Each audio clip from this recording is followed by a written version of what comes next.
Bienvenidos a esta nueva clase de ética. El día de hoy vamos a hablar sobre la utopía kantiana de la comunidad ética, a la luz de un texto escrito por el profesor Julio de San. En primer lugar, vamos a ver quién fue este señor. Julio de San fue un filósofo argentino que nació en el año 1940 y murió en el 2017. Autor de textos como El conocimiento del ser y la metafísica, Libertad, poder y discurso, La gramática profunda del ethos, Estudios sobre la filosofía moral de Kant, entre muchos otros. También fue un reconocido rector de la Universidad del Salvador. Ahora sí, entrando a lo que nos corresponde de su texto, Julio de San realiza una lectura contemporánea de los textos kantianos de la religión dentro de los límites de la mera razón, en el cual Kant plantea la idea de una comunidad ética universal. ¿De dónde viene la idea de una comunidad ética universal? Este planteamiento surge de la necesidad de configurar un nuevo sujeto social con carácter cosmopolita. Y les leo la siguiente cita. La comunidad ética, sin la cual no podríamos ser personas morales, es para Kant algo ya existente como comunidades informales, particulares, fragmentadas e independientes del sistema de las instituciones jurídico-políticas. Ahora, el carácter particular, fragmentado e independiente que señala Kant al hablar de estas comunidades ya existentes, hace referencia a que son comunidades que no están dirigidas a todo el género humano, no abarcan el género humano en su totalidad, sino a cierto tipo de individuos. El objetivo de Kant al plantear una comunidad ética universal es precisamente la de generar un espacio ético en el que todos los seres humanos puedan participar y adquirir una identidad moral. En el texto nos encontramos con esta pregunta que busca plantear la cuestión de si lo que Kant afirmaba era una utopía o una anticipación. Y en esta sección lo que se discute es si la idea kantiana de una comunidad ética universal, planteada en el diseño filosófico del texto conocido como la paz perpetua, se trata de una utopía o anticipación. Los enunciados preliminares y definitivos de los artículos del Pacto para la Paz Perpetua anticipan precisamente algunos rasgos de una institucionalidad concreta, realizable en el tiempo. Es preciso que contextualicemos la propuesta kantiana de la comunidad ética para que podamos comprender ese paso de utopía a anticipación. En principio, a través de la paz perpetua, lo que Kant busca es proponer una limitación a la soberanía absoluta de los estados modernos, y lo que vemos a lo largo del siglo XX es que dicha soberanía fue duramente cuestionada desde la teoría política, pero también limitada desde los hechos después de las guerras mundiales, además de la creciente globalización, la cual produce, según de Sand, una interdependencia entre los pueblos. Como ejemplo de la realización de los planteamientos de la paz perpetua de Kant, tenemos la fundación de la Organización de las Naciones Unidas. El autor reconoce que la postura a favor del concepto de anticipación es válido en este punto, pero a lo largo del texto vamos a ver que de Sand va a defender la idea de que en lo que respecta a la noción de comunidad ética universal, hace parte de una utopía, pero ya vamos a ver a qué se refiere el autor cuando habla de utopía en el pensamiento kantiano. Llegamos a una sección del texto titulada La idea de una comunidad ética, donde Kant nos introduce este concepto del mal innato. En la religión dentro de los límites de la mera razón, publicado en el año de 1793, Kant plantea la idea del mal radical o mal innato, es decir, un principio del mal que está arraigado en la naturaleza humana. Ahora, el problema que surge con esta afirmación es, si el mal se encuentra en nuestra naturaleza, ¿qué sentido tiene luchar contra ese mal?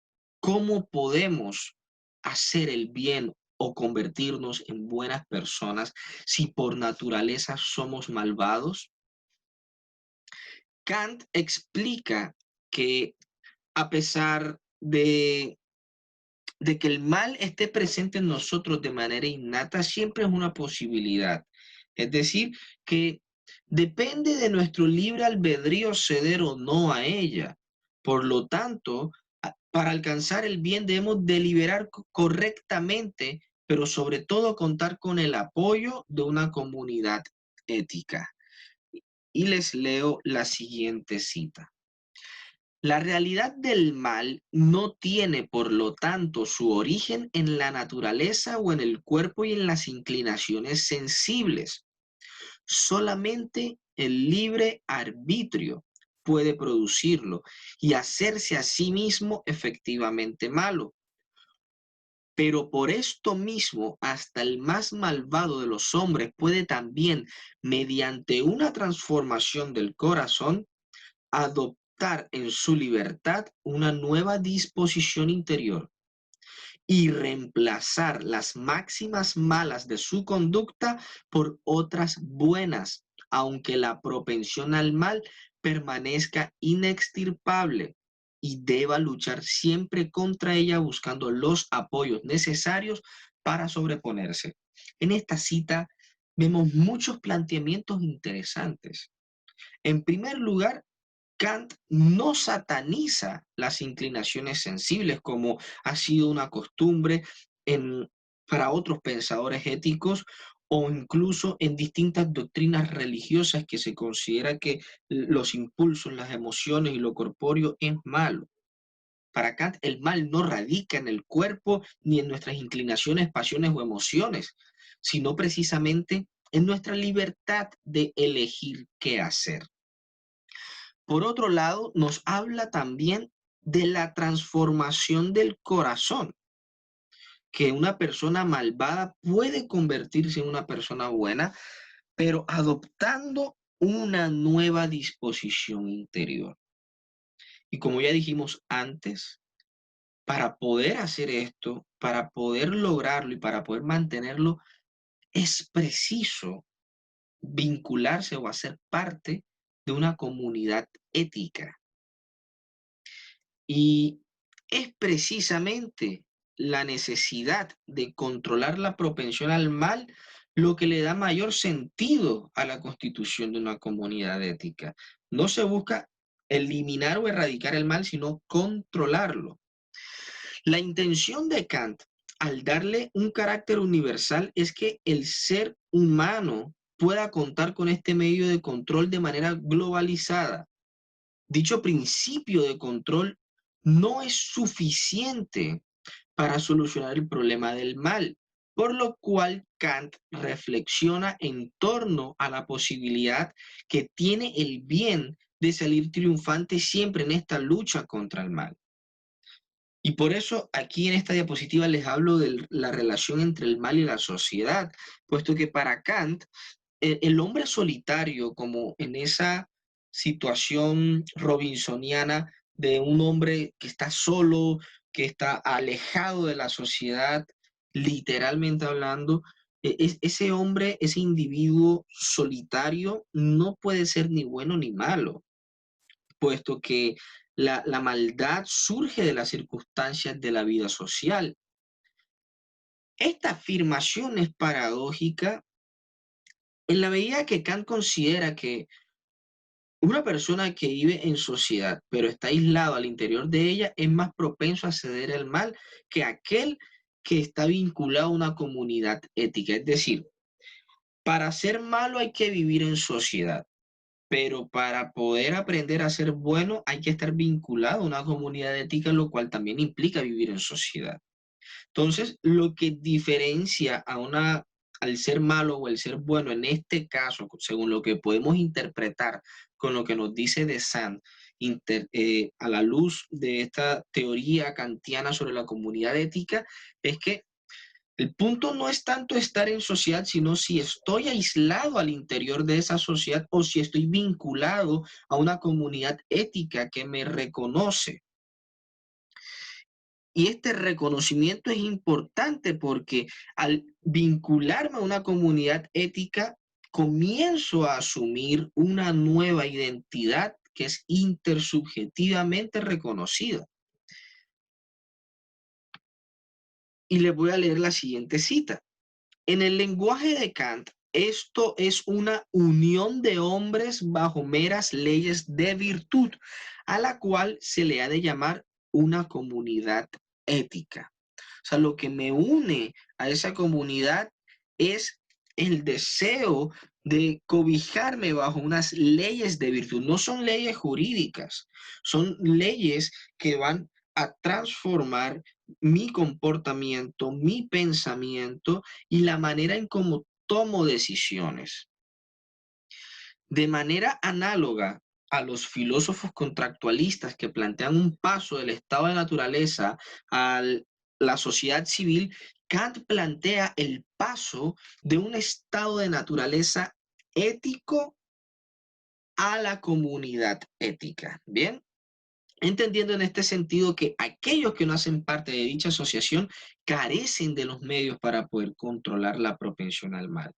Si bien vemos que en el caso de los contractualistas como Hobbes o Rousseau, los seres humanos abandonan el estado de naturaleza y pasan a la sociedad civil para adquirir eh, protección y adquirir otra serie de beneficios renunciando a unas libertades que también le trae otro tipo de beneficios.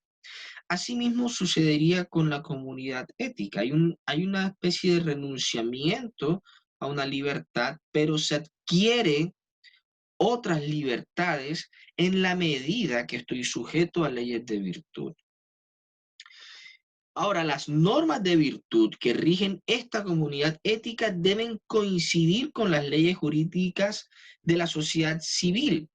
Es decir, que la comunidad ética no puede ir en contravía del sistema jurídico político. Está al interior, concuerda con este sistema, pero se rige por unos principios que la distinguen de la sociedad civil. Vamos a ver cuáles son estos principios. Tenemos entonces la universalidad de esta comunidad. Esto quiere decir que la comunidad ética debe estar dirigida a todo el género humano sin importar las diferencias raciales, sociales, económicas, religiosas, etc. Se busca una asociación universal de los seres humanos. En segundo lugar están los motivos. Es decir, que la razón de realizar esta unión es con fines exclusivamente morales. Una comunidad ética a la luz de estos planteamientos no puede ser una comunidad religiosa o de otra índole o política, mucho menos. Se trata de una comunidad con fines exclusivamente morales. En tercer lugar tenemos la libertad. Los individuos pueden acceder y permanecer de manera voluntaria a la comunidad ética. Sin embargo, así como sucede en el paso del estado de naturaleza a la sociedad civil, en el caso de la comunidad ética también hay en cierto sentido una renuncia a la libertad individual en la medida que que el individuo se acoge a unas nuevas normas. En este sentido, las leyes de la virtud no son una cuestión de dominio público, sino de control individual. O sea que cada persona va a hacer una aplicación de estas leyes a nivel interior. Y por último tenemos la inmutabilidad de los principios. Eso quiere decir que las obligaciones morales dictadas por la comunidad ética deben ser independientes a los cambios y circunstancias de tiempo y lugar.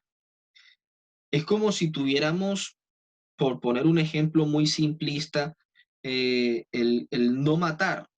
Entonces, hoy pensamos que no matar es lo que debemos hacer, pero mañana cambiamos eso. No. Si entramos a una comunidad ética universal, estos principios se deben mantener como lo sería, creo que este ejemplo sería mucho mejor que el anterior, la dignidad humana. ¿Sí? Que la dignidad humana se respete y que eso no cambie, que se mantenga así firmemente. Llegamos a otra sección del texto titulada La comunidad frente al sistema jurídico político. La conformación de la comunidad ética no puede suponer la creación de un cuerpo social independiente a la sociedad civil. No es como crear otro Estado dentro del Estado. De hecho, la existencia de esta comunidad solamente se puede dar al interior del sistema jurídico político, aunque se tengan otros fines. El sistema jurídico político no tiene como propósito que los ciudadanos sean morales. El cumplimiento de la ley no hace que yo sea una persona moral. Quiere decir que estoy cumpliendo con mis obligaciones como ciudadano, pero puedo yo cumplir con mis obligaciones como ciudadano cumpliendo todas las leyes, pero a su vez ser moralmente malo, ¿sí? En el caso de la comunidad ética, lo que se busca es precisamente esto, adquirir una identidad moral y apuntar a ese bien, no desde el sistema político, sino desde un espacio completamente autónomo. Según de Sand, lo que Kant señala con la relación entre comunidad ética y sociedad civil consiste en que mientras el sistema jurídico político implica la salida del estado de naturaleza jurídico y controla a los individuos por medio de la coacción de la ley, la comunidad ética presenta o representa más bien la salida del estado de naturaleza ético donde los individuos libremente se controlan a sí mismos por medio de una aplicación interna de las leyes de virtud. Llegados a este punto, es preciso aclarar que a diferencia del sistema jurídico político, que se establece como obligatorio por medio de la coacción y sin la coacción no podría funcionar, en el caso de la comunidad ética no se puede obligar a ningún individuo a ingresar a ella, puesto que ésta funciona a partir de la libertad que tiene el individuo de elegir controlar su propensión al mal. Y les voy a leer la siguiente cita. Ya Maquiavelo había observado el problema de la gobernabilidad de un pueblo sin moral y sin religión, pero Kant rechaza fuertemente todo paternalismo moralizante del Estado. La comunidad ética es el espacio propio de la autonomía de la conciencia moral, que es definitoria del concepto mismo de la moralidad. La particularidad de la comunidad ética planteada por Kant consiste en que si bien es respetuosa de las leyes estatales, también representa un control y una especie de restricción ante los posibles abusos del poder estatal. Es decir, que aunque no representa un peligro para la soberanía del Estado, puesto que no conduce a la sedición o no pretende tumbar un Estado para fundar otro, esta comunidad tiene la posibilidad de limitar y restringir los abusos de dicha soberanía. Una comunidad vigorosa de este tipo, dice de Sade en su texto, es por su sola presencia en el espacio público de la sociedad civil un contrapoder moral que el príncipe no puede dejar de respetar y tener en cuenta en sus decisiones. Aquí llegamos ahora a otra sección del texto titulada La universalidad cosmopolita de la comunidad ética. La comunidad ética, como decía de Sana al principio, ya existe al interior de la sociedad civil. Kant lo reconocía, pero dice que ya existe de manera fragmentada, particular. Y de San dice que aquello que nosotros encontramos en calidad de grupo de amigos morales no se puede denominar sino como una comunidad particular. Ahora, lo utópico de la comunidad ética universal que plantea Kant, según de Sand, consiste en que el aspecto de totalidad en calidad de república universal de las leyes morales, es una idea de la razón. Y no sabemos si está a nuestro alcance lograrla. Podemos fundar una comunidad ética particular, pero la pregunta es, ¿podemos llevar eso a todo el género humano? ¿Realmente puede ser global, universal? Les leo la siguiente cita. Obrar en orden a la meta señalada por esta idea regulativa de la comunidad ética universal es para Kant un deber moral irrenunciable del género humano para consigo mismo, aunque este fin no se logre más que de manera aproximativa. Aquí vamos viendo ya una función del pensamiento utópico kantiano. El punto no es si vamos a lograr o no esa utopía. Lo importante es aproximarnos a eso. Por lo tanto, el carácter universalista de la comunidad ética no solo consiste en el hecho de que está dirigido a todo el género humano, puesto que una comunidad religiosa podría afirmar que su propósito es cobijar a toda la humanidad bajo su credo. Lo que diferencia este objetivo posible de una comunidad religiosa del principio universalista de la comunidad ética kantiana consiste en abarcar a todo el género humano con fines exclusivamente morales, respetando las diferencias existentes en cuanto a cultura y credo. ¿Sí? No es que como las comunidades religiosas también tienen ciertos códigos morales, ahora son comunidades éticas universales. No, porque no se pretende obligar a las personas o conducirlas a creer en determinado credo, sino que se cumplan, por decirlo en un lenguaje no kantiano, que se cumplan unos estándares morales. Bien.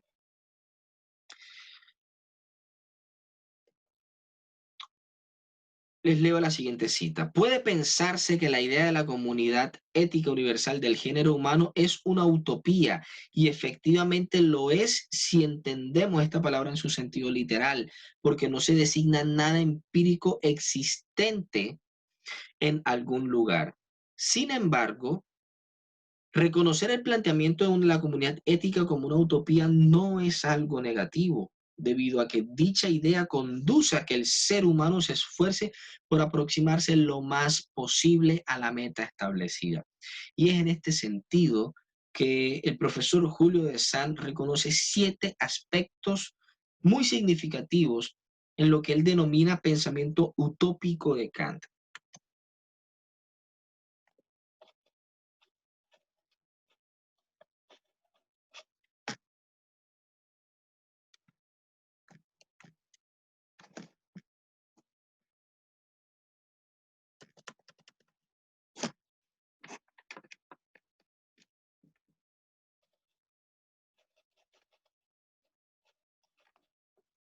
Muy bien.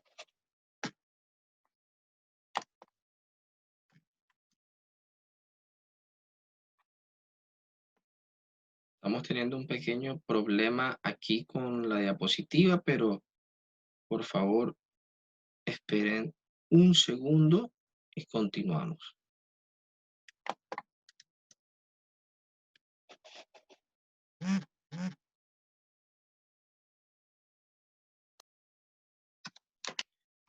Muy bien. Continuamos entonces con los 7 aspectos del pensamiento utópico kantiano. En primer lugar, no se trata de un mero concepto del entendimiento.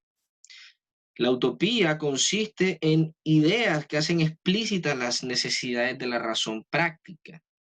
En segundo lugar, no se trata de construcciones ficcionales. Las ideas utópicas son la maximización de elementos o principios dados en la realidad. Tenemos también la posibilidad.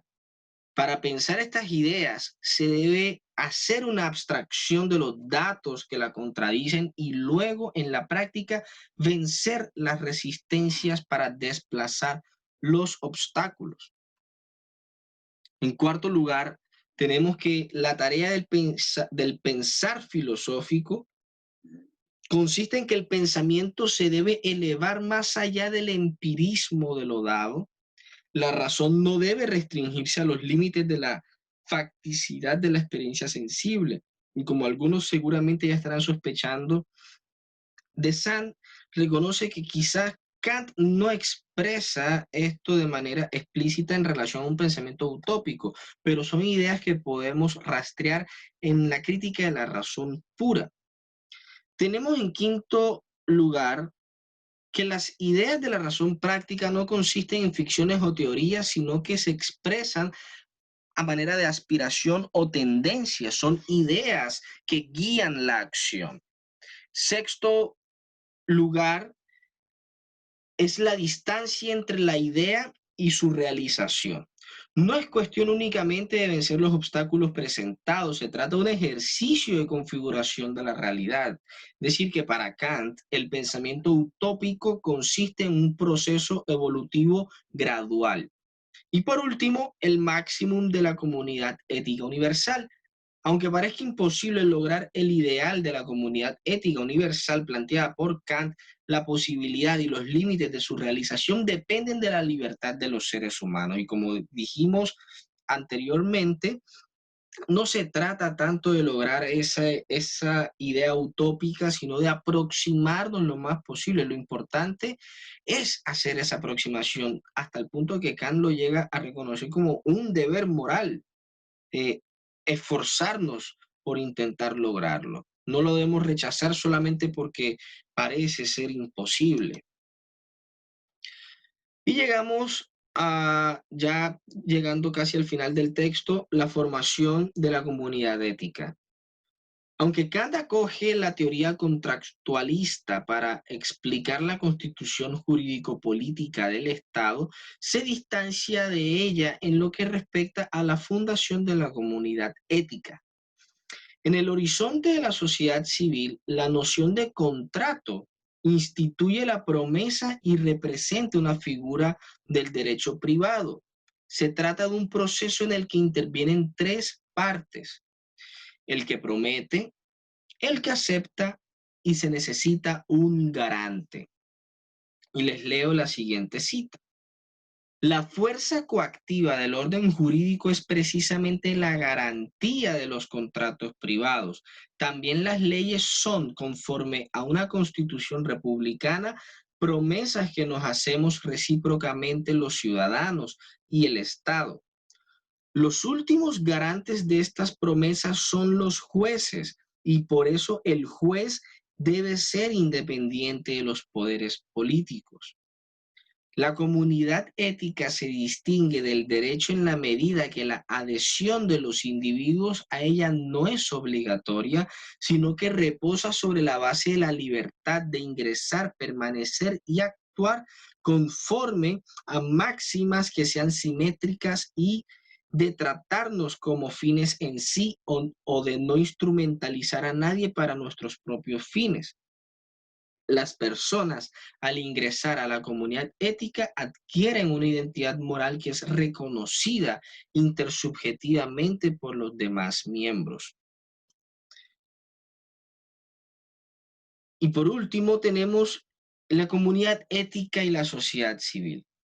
El autor destaca que la idea kantiana sobre una comunidad ética cobra mayor relevancia y tiene mayores posibilidades hoy en día debido al descentramiento progresivo de la institucionalidad política y la recuperación de la autonomía de la sociedad civil.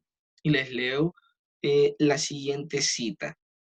La idea de esta comunidad universal se puede aproximar o parangonar con las ideas de la comunidad de los sabios o de la transnacional República de las Letras, de otros pensadores de la Ilustración que anticiparon la emergencia de nuevos sujetos sociales diferentes del sujeto colectivo de lo político encuadrado en las estructuras formales del Estado. En el contexto desde el cual Kant plantea su propuesta de la comunidad ética universal, la sociedad civil y el Estado eran sinónimos, por lo cual era necesario la construcción de un nuevo espacio autónomo del control político que fuera coherente con las leyes del sistema jurídico político, pero que a su vez tuviera la capacidad y el poder de limitar los abusos de ese poder estatal. Los filósofos de la Ilustración no habían podido pensar todavía la sociedad civil como un espacio público autónomo y diferenciado del Estado, como el lugar de las asociaciones voluntarias y de las comunidades libres, con las características de la idea de una comunidad ética, con sus redes cosmopolitas.